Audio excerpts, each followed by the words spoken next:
This is Noah Kochva. She was Miss Israel 2021, and she has a message for Greta Thunberg. This is a video you don't want to miss, straight from Noah's Instagram. I am the other Barak. I'm coming to you live and direct here from the Holy Land in Israel. Folks, Greta Thunberg has gone silent, and I wonder why. I said this for the past several months that she does not really care about the pro-Palestinian cause. We know that how. Where is she? When push comes to shove, now is arguably the most important time for these activists to fucking step up to the plate for the pro-Palestinians, because there's a ceasefire. Oh, suddenly there's no more encampments, no more flotillas, no more boats, no more ships, any submarines on the way. I don't think so. So let's take a look at the video. This video is for Greta Thunberg. If you're not Greta, keep scrolling. How dare you? Palestinians killed a whale shark in Gaza, one of the most gentle endangered animals on earth. They paraded it around like a trophy, and your response obviously was silence.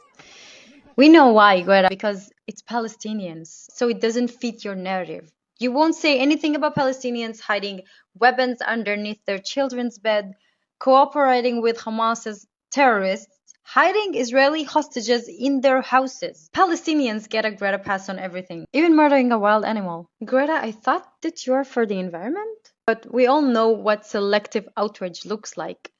PR. If this whale shark story happened everywhere else, you would be all over social media screaming about this with your 8-year-old childish voice. So please stop being obsessed with Israel or using our tragedy as your personal brand refresh, because you clearly need one. Obviously, you're trying to stay relevant and you're riding the Free Palestine trend because this is the only thing that gets people attention these days, because everybody's brainwashed like you.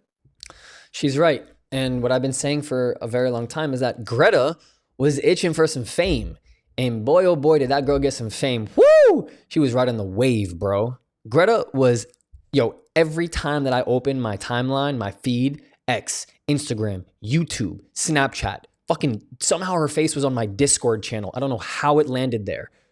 She, and we had the famous meme page where there's that like funny picture of her when the flotillas start leaving from, where'd they leave from?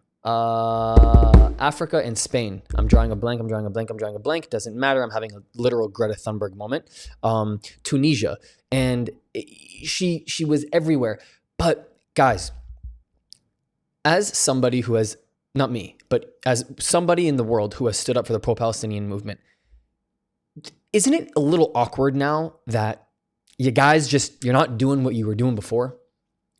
I'm here and I'm like, we need to go 5 times harder on this, because the overly emotional and underly informed window is starting to collapse a little bit, because some people are starting to wake up.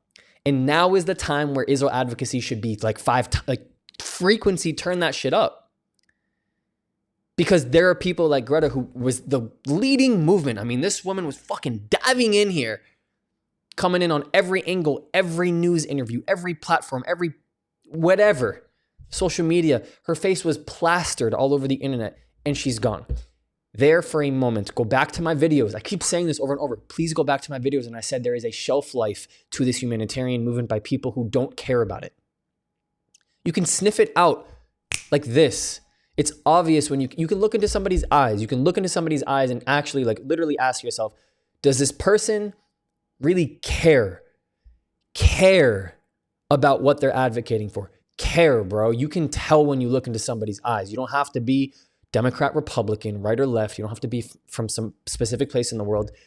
You just have to have a fucking good, open heart and soul with the right reasons for doing what you're doing. And you can tell when people do have the right reasons, and you can for sure tell when people don't have the right reasons. And here it is. I think it's weird. I think what a great opportunity for us to be like, why is there so much?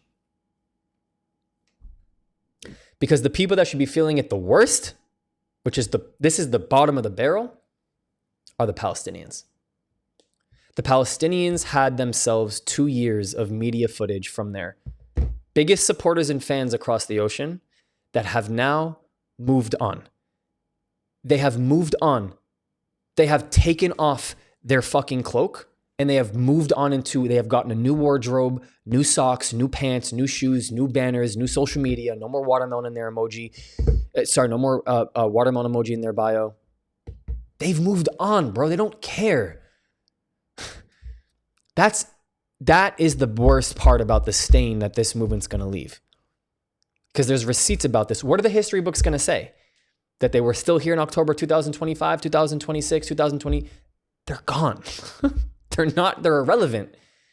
I've been waiting. This is the moment that I've been waiting for. Because now is when like we go 3, 4, 5 times as hard. And if you're advocating for Israel, turn the fuck up. Don't shove it down people's throats, but get them to understand that we are here. And that is the point. Because if you do come from a place of care, you should still be here. Greta doesn't. It's simple math. Anyways, Shabbat Shalom. Thank you so much. Links in the description below to help support this channel. Here's a note from me. Here are 4 ways you can help us grow if you believe in our mission. On Buy Me a Coffee and PayPal, you can directly contribute to helping this message grow and reach more people across the world. If you want to join the inner circle, join our Patreon with different tiers, and of course, our Discord community, which is free with people from all across the world. The links to every single one are in the description. And last but not least, to the other Barak community, I love you. Ani ohev otchem. I'll see you guys next time.